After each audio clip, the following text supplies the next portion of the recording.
Hey guys, I'm now in Da Nang, Vietnam, and just want to have a quick update on how did I got here.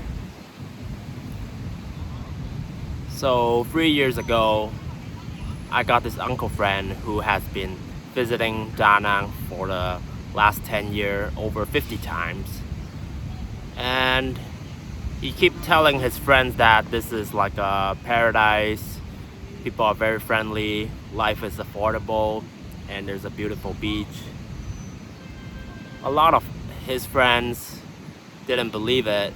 A lot of friends from Hong Kong didn't believe it. Or maybe some came over and thought there's nothing special about it. So I joined him on a trip and I really loved it. So this time is my third time here. I really like the environment, how humble people are, and at the same time there's a lot of visitors from all over the world. And recently I discovered this website. It's something like horoscope that tells you which city is good for your energy, like your career, your luck, your love life. And I was curious about it, so I did it. It's something called astrocatography, maybe something like that. Astrocatography.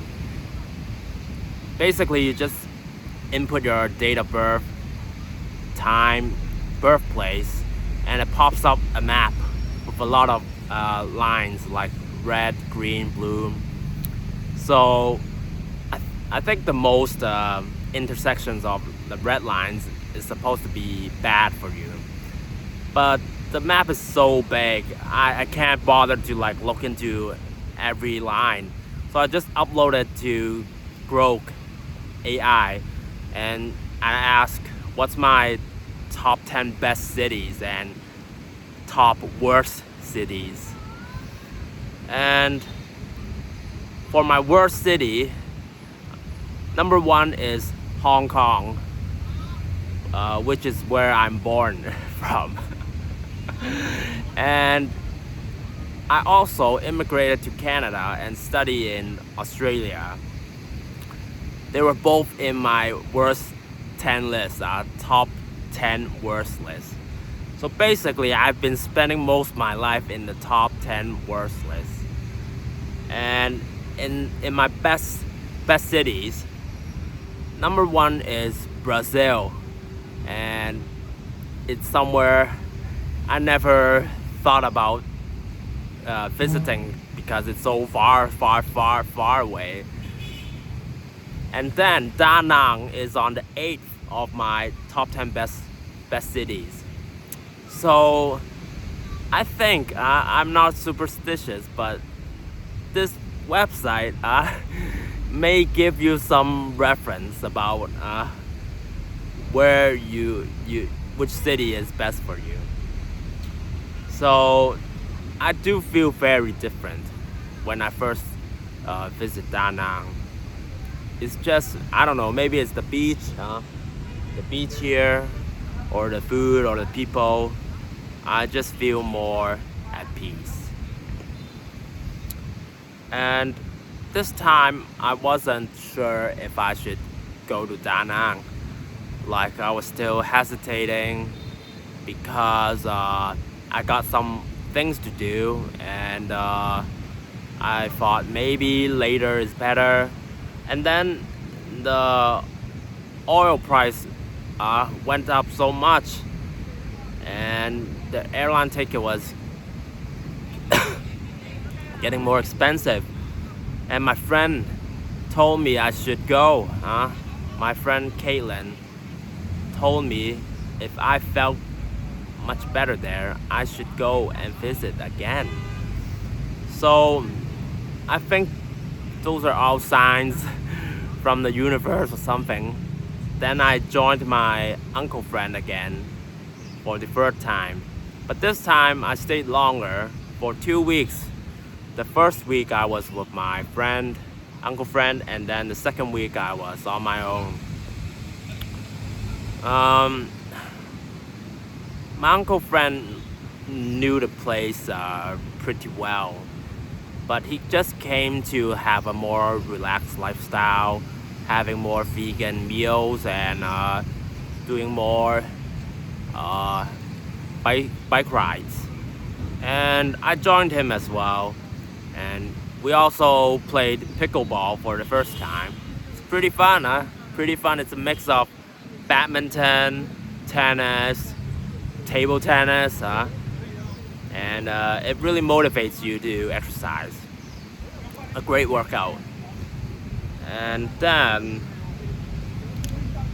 we went to see some jazz performance, and I contact this Russian girl from my last visit, and we had lunch together.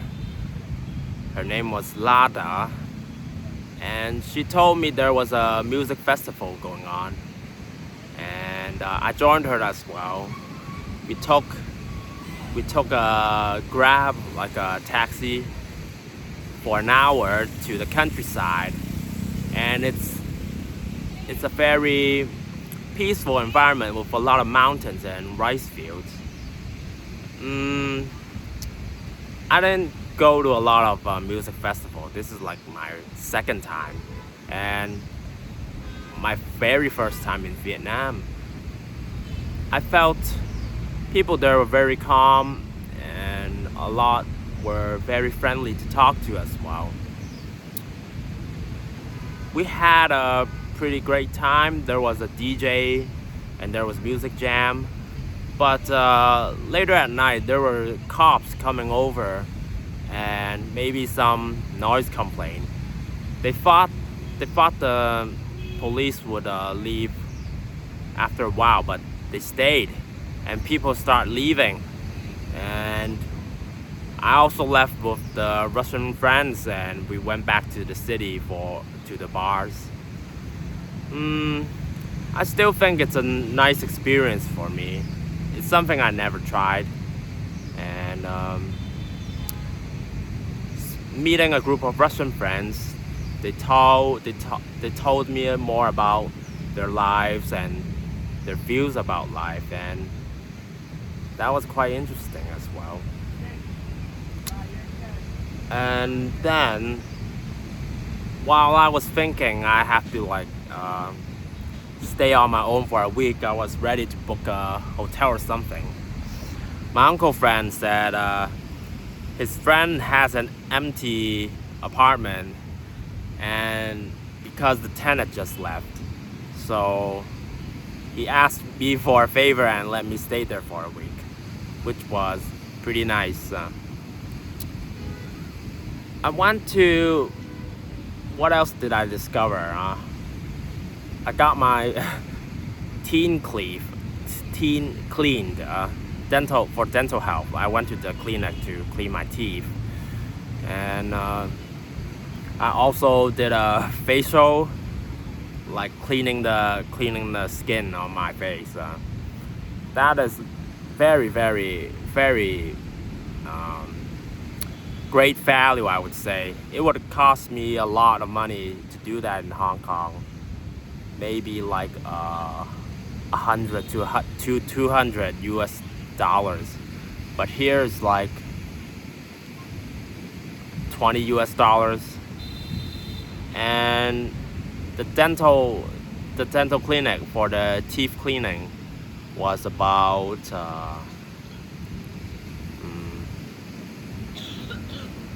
15 US dollars or less, maybe like 13. So life is much more affordable, and I feel people even working here, like the people that provide the service, gave much more heart. Maybe they don't have as much stress in their life than people in Hong Kong, but I got to learn more from the locals, and I also went to learn, I took a motorcycle lesson for 2 hours, and it was fun. The teacher brought me to a place with no traffic, so it's like just a circle where there's a big tree in it. I did a few laps, like learned the basics, and he brought me to the real traffic to circle around the neighborhood. It was kind of like a rush hour, and when I had to cross those intersections, I was like a little bit nervous, but I feel that people drive here has a philosophy. Like, even if you see a lot of motorbikes, they're so packed, but it's like particles trying to pass through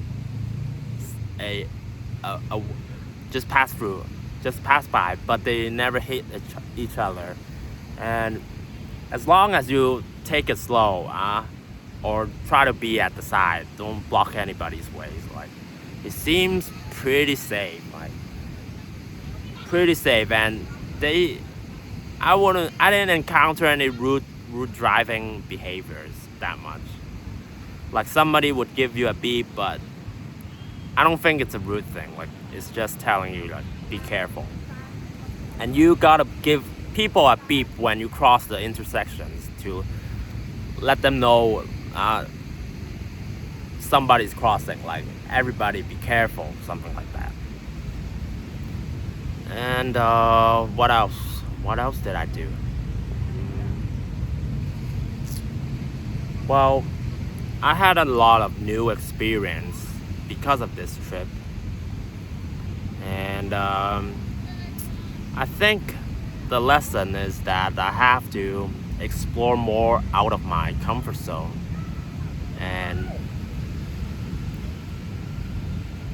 remember that curiosity in life. I feel that growing up, it seems like adults or society have such a fixed view on life, fixed view on reality, and they carry so much certainty in life that they don't. It's like they're so confident about life. Like, if it's this way, then it's this way. Period. Forever. But I don't feel that strong anymore about life. And who's there to say they have predicted their life 100%? Like, who's there to say that? Maybe there is, but would that be a very boring life? And if I can predict 50% of my life, maybe I have more room for another 50% of surprises. But I don't know. Maybe I'm saying this based on like a foundation that I feel safe and secure, that I'm not my survival is not endangered. Maybe that's why I can say this. But yeah, I encourage you, people that already have a safe, secure spot to be in, to question more about your life. I think there's a lot more to discover in this world, a lot more to discover in life. So that's it. That's my sharing for today. I hope you guys check out astrocatography as well. Tell me what is your top 10 cities or top worst cities. Take care. Bye bye.